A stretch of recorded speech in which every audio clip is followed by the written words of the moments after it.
Dr. Sue. Hello. How are you doing today? I'm doing alright. Alright?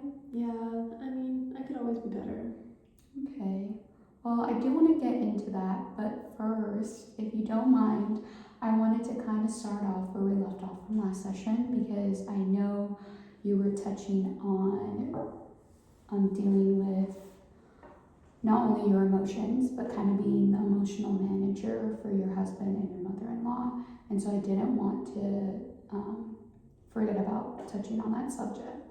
So if we could just backtrack a little bit, what are your thoughts on that? Yeah, I think that's kind of really what I wanted to talk about because when we did leave off at the end of the session, I know I kind of brought it up towards the end, so we couldn't really talk about it fully, and it's something I've been thinking about a lot since then. So yeah, I definitely would be open to talking more about it.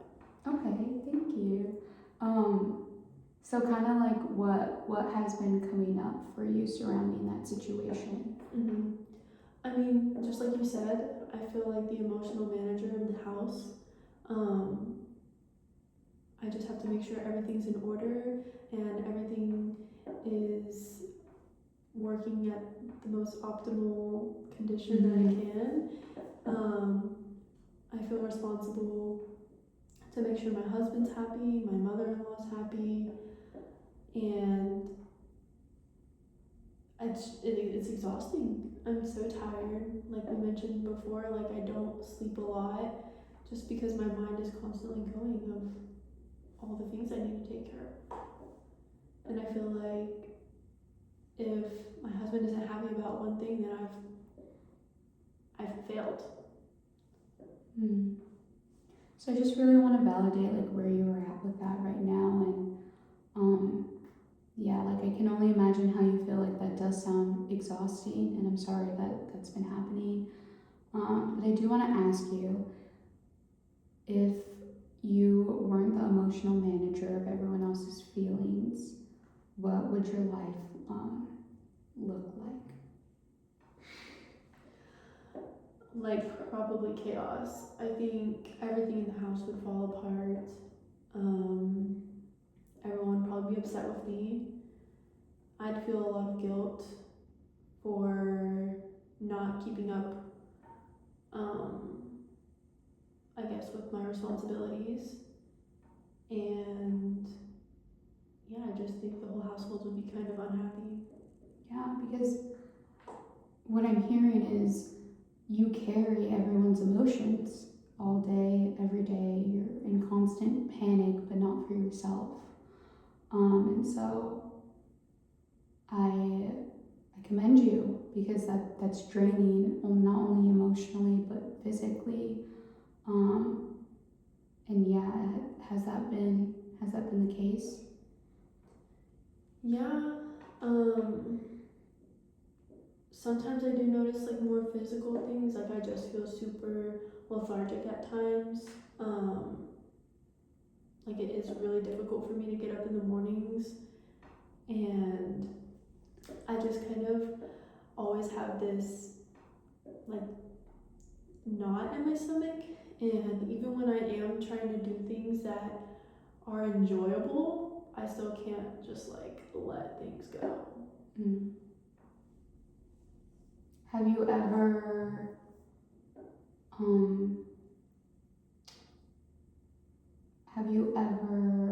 like had time, or like have you ever set a time to like do self-care for yourself? I mean, usually my self-care is just taking a shower before bed, and even when I'm in the shower though, I'm just like not super happy. I'm just kind of reflecting on everything throughout the day, wishing things were a little different, I guess. Wow, so what I'm hearing is even when you're trying to relax, you can't quite get there because you're thinking about everything for the future or your family or what needs to be done. And like now, even as we're like speaking, I feel like tension in my shoulders, like just talking about this. Because that's how, I guess, wrapped up I am in everybody else.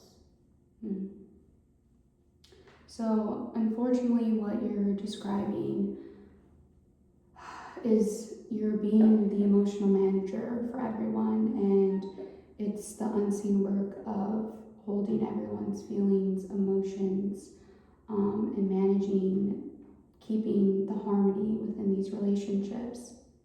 And unfortunately, this usually does fall on women in many cultures. And so I feel like, or I don't feel like this is known, but I feel, sorry, I just said that again. Women are often taught that they are responsible for keeping the harmony in the households, at work, just in general, and it's not a normal, it's not a normal, it shouldn't be a normal thing, and you shouldn't be made to feel exhausted all the time. So I am sorry that you are feeling this way. I know in the past sessions we've had, you've talked a little bit, you've shared with me some aspects of your culture and what that kind of looked like for you growing up in Korea. And so I'm just kind of curious, now that you've moved to the States, if you've seen any similarities or differences in your marriage, like reflected in your marriage.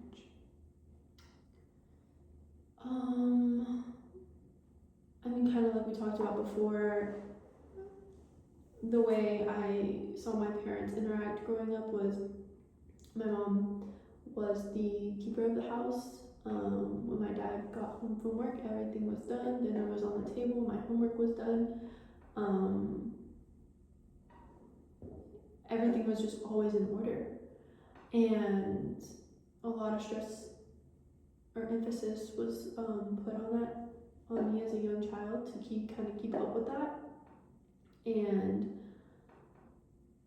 now in my marriage, I would say I'm the same way, because I do want to make sure my husband's happy and that, you know, he has food to eat and that he's just, you know, set up for the day. Because if I don't do it, nobody else will. And I feel the same way towards my mother-in-law. Like, I have to help her with certain things around the house. I have to host family dinners, because if I don't, nobody else will. And I just take on that role because I want my family to be happy. And so I'm kind of curious then, now that we're talking about like being, you're expressing to me what you are doing as you fill the role of being a wife as well as a daughter-in-law. But I'm curious to know, what do you believe the role of a wife should be in a marriage, or as a woman in a marriage? I mean, I do think the men and women do have their own kind of responsibilities,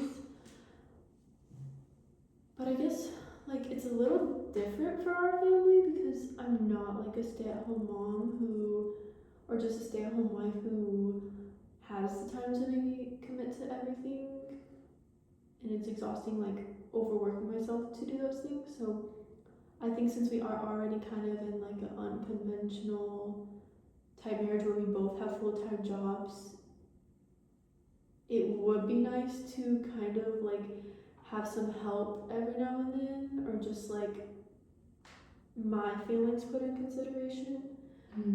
Because now that I think about it, nobody really checks on me besides you. So Okay. That's kind of like sad to even think about now. How does that make you feel? I mean, it makes me a little upset, like that I just put all this effort because I love my family and like they're supposed to love me too, but nobody thinks about me in those ways. So what I'm hearing is you don't feel very considered or as considered as you consider other family members' feelings and their needs. Definitely not. And like, especially with my mother-in-law, I feel like my husband just expects me to figure things out, and if she's not happy, then he's not gonna be happy. So I have to keep up with these things because the last thing I want is him to be upset with me. I can understand that.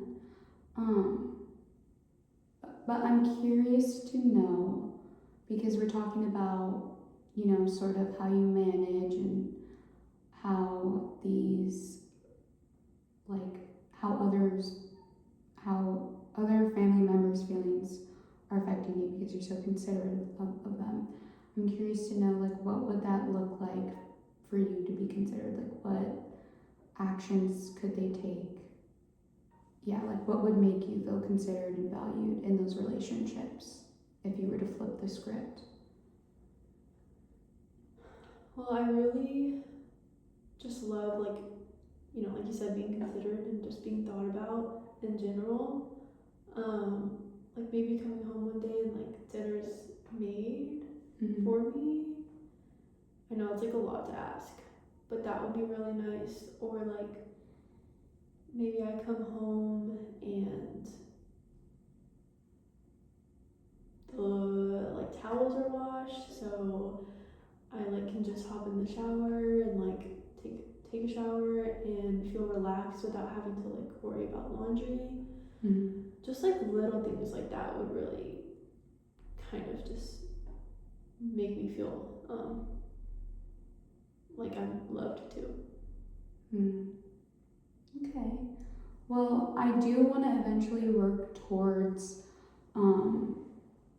like making that like one of our goals, like maybe down the line. I don't know how you would feel about this, but kind of making that a goal for you to advocate for yourself more verbally with your family. Like, I would really appreciate it if tonight I could come home and dinner is made, because I have a busy day ahead. And I know that probably sounds and feels like a lot right now, so I'm not going to set that as homework, but just to kind of plant the seed in there. That is somewhere, does that look like somewhere you would want to head towards in the future? Yes, I think it's something I've been thinking about for a while, but like actually saying this stuff out loud has kind of gave me a little peace. Like, I don't feel like crazy anymore. Like, I feel like, I just feel like this is, I'm just happy I finally vocalized it instead of like shunning those feelings away. Yeah. And I think it's definitely something I want to work towards. I think it will be a big shock. I can already see the look on their faces now. But maybe like if we just try it one time and they'll see like I'm not just this like rigid person who's trying to do it, get everything done. Like, I don't know. I think it could lead to better things, hopefully. Okay, well, I just want to check in with you, but I think moving forward, I know I touched on how you self-care a little bit throughout this session, and I think if you're okay with it, if you feel comfortable, I would like to make that like your next little homework assignment for next session, and we can talk about that in next session. But I really want you to find a simple task. It sounds like showering could be a place where you're maybe overthinking or thinking a little bit too much into the future. So I just want you to find a task, whether that be like going outside for 3 minutes or listening to music in the car on your way home from work. But something where you get to unwind and decompress from your day and just really sit with yourself. It can be anything, anything you enjoy, just something that will bring you happiness and make you feel like taken care of and considered, because you have to show up for yourself first too. Yeah, I guess I never really thought of it that way, but I think I already have some ideas of what I could do, and I'm kind of excited. So Okay, good. Well, I look forward to hearing in our next session. Yes, thank you for listening to me today. Of course.